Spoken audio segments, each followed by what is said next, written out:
It is exactly 9:59. We have our final interview for the morning, and that is with criminologist and national coordinator of Missing Children South Africa. She is Bianca van Aswegen. A very good morning to you. Welcome to the program. Good morning. Thank you so much for having me. Under very sad circumstances, I might add. It's horrible to be talking about these issues, but that is the harsh reality here in South Africa currently. Is South Africa a hub for human trafficking, Bianca? Yes, unfortunately, South Africa has been declared as a human trafficking hub by the US Department of State at the end of 2021. So, this is of a great concern, unfortunately, and this is the harsh reality that we are dealing with in South Africa currently. We've also seen a trend amongst the Muslim community. We've had lots of kidnappings of wealthy business people and, in some instances, their children as well. The one very famous case is the four Moti brothers. And of course, in a lot of those cases, it hasn't been made public, but we do understand that lots of money exchange, a lot of money was paid for the release of those people. How different is the kidnappings in the Muslim community of these wealthy business people compared to human trafficking? We need to understand that human trafficking and kidnapping is two different things, basically, as human trafficking does fall under the category of kidnappings, but we deal with different types of kidnappings. We've got opportunistic kidnappings, we've got ransom demand kidnappings, we've got family and parental abductions, we've got kidnappings that happen for traditional medicine purposes, and then we've got human trafficking. But human trafficking is for sexual exploitation, forced labor, illegal adoptions, organ harvesting. But human trafficking basically is when a person or a child is taken as a commodity and sold for a specific purpose. And unfortunately, only a small percentage of human trafficking victims worldwide is ever found.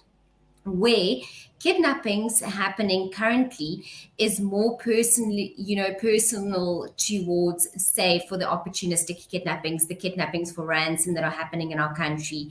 And some of these are sophisticated syndicates that are running, especially when it comes to the ransom demand and human trafficking kidnappings.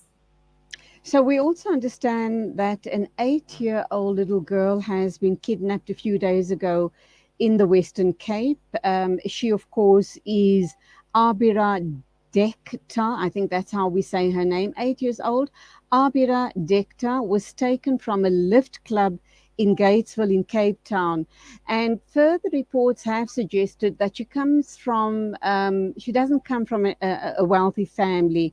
Do we know anything more about that particular case?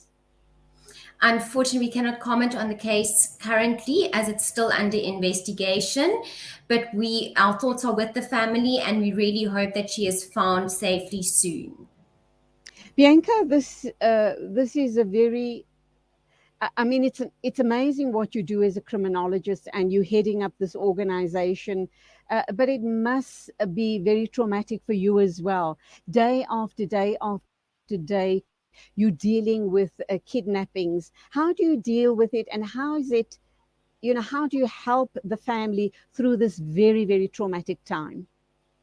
Yes, this is not an easy job, and it's a passion. It's just something that I have to do to assist these families because not everybody is getting the assistance that they need. And that is what Missing Children stands for, is to be there for the families, to assist them in the most vulnerable time and the most heartbreaking time that they're going through when a child or a person has gone missing. But it's very important, especially when a child goes missing, not just only for the child, but for the family, to get the necessary trauma counseling, especially after the child has been found. So we do advise them and put them in the right direction and get them in the right contact to get that trauma counseling that is needed, because it's very traumatic and could have quite a lasting impact on the child and the family's lives going forward. How did you become involved in this space? I do know that you're a criminologist, and by way of your profession, you would be the right fit for this type of work, but not everybody would necessarily follow that route. Yes, well, there was an opportunity at the organization and I took it. And I just decided that I need to make a difference and I need to make my voice heard throughout South Africa and stand to make a difference. We need to find those that are missing. We need the cold cases to be refeatured so they don't get forgotten. We need to fight against trafficking and kidnappings in our country. And it's just something that I have been put into a position where I need to make my voice heard and make a difference in our country. Bianca, do you believe that there's a rise in kidnappings in South Africa? And if so, why? Yes, unfortunately, there has been quite a significant increase in kidnappings currently in South Africa. We're dealing with over 1,000 kidnapping cases being reported monthly in South Africa, and that amount is alarming. It is, and that is besides human trafficking that is happening. Unfortunately, we don't have specific stats, but we are dealing with that amount of kidnappings monthly. We've got a lot of contributing factors towards this, especially COVID had quite a big impact. The unemployment rate, in our country is alarming with people that have lost their jobs due to COVID, poverty that has stricken our country. So crime has escalated in general due to all these contributing factors. And this is also seen with the kidnappings, especially when the ransom kidnappings. It's an easy way of making money. Sad, sad, very sad indeed, but true. As far as assisting families in South Africa, what is that success rate looking like? And I know you did indicate that stats are very hard to come by, but cases that have come across your desk, would you say that you're having a high degree of success in reuniting the family with their loved ones? Or is it really, really challenging because I don't know our SAPs. I don't know how efficient they are, how committed they are, or do they in fact have the will to go out and solve these cases? Well, firstly, when it comes to stats, the last stats that was released by the South African Police Services was in 2013. That's why we as an organization, unfortunately, don't release our stats as it confuses the public. But the last stats that we did release, we've got a 77% success rate in finding our children. Wow. Unfortunately, things have changed a bit after COVID, so we'll have to see what our outcome is by the end of this year with the increase of kidnappings and trafficking that has all contributed to the increase in cases that we are dealing with currently. But the South African Police Services has recently put together a new kidnapping task team.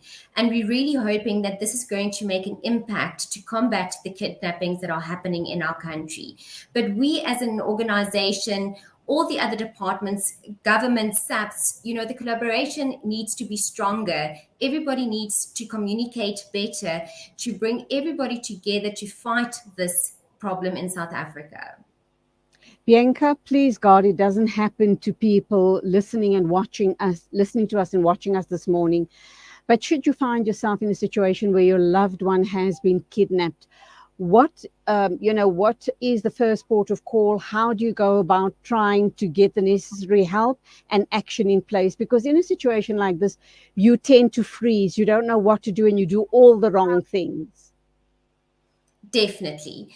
Unfortunately, this can happen to anyone at any time, at any place. So everybody needs to be very vigilant. But the first and the utmost important thing is to please report it to your nearest police station immediately. There's absolutely no waiting period in reporting a person or child as missing.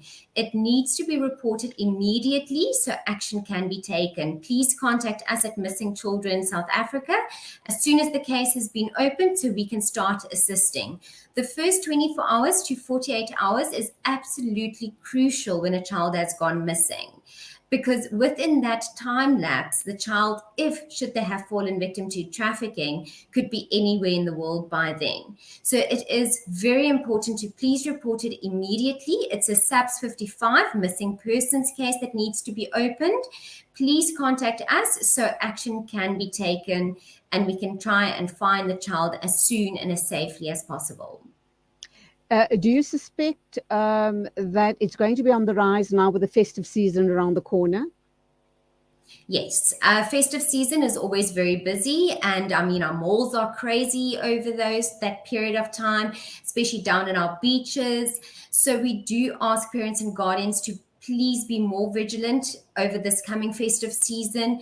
Be careful taking your children with you to the shopping centers. Dress them in brightly colored clothes so they're easily spotted should they just wander off. Make sure that if you put them in the trolley, that you've got one of those clasps that you can hook onto the trolley and onto their pants to secure them, that someone cannot just grab them and run away. Our teenagers, once again, always stay in a group of friends. It's called the buddy system. Don't go anywhere by yourself. Please keep emergency numbers on hand. Make sure you know exactly who to contact in a case of an emergency. We just need to keep our children safe. They are the most vulnerable victims in our society, and please always have them under adult supervision. Don't have them go play in the park by themselves or wander off by themselves. They always need to be under trusted adult supervision. We need to be more vigilant, and even adults need to be more vigilant, especially going out at night, women driving by themselves, having to go for job interviews, for instance. Let someone know when you're leaving, where you're going, what time you'll be back, what route you'll be taking. It's all these small little safety tips that could save someone's life. Bianca van Aswegen, criminologist and National Coordinator of Missing Children South Africa. Thank you indeed for those great tips and your time on the show this morning. God bless and go well. My pleasure. Thank you. It is exactly 11 after 10, time for us to wrap up. Thank you indeed for your time, for your company on the show this morning. Hope you've enjoyed the show as much as I've enjoyed your company. A big shout out to our production team. That's you, Nasreen, Naidu, and Tolani. Till tomorrow morning at the same time. Take care on the roads. It's wet, wet, wet, cold, and slippery. So please take care. Assalamu alaikum and Khudafiz from me, Julie Ali.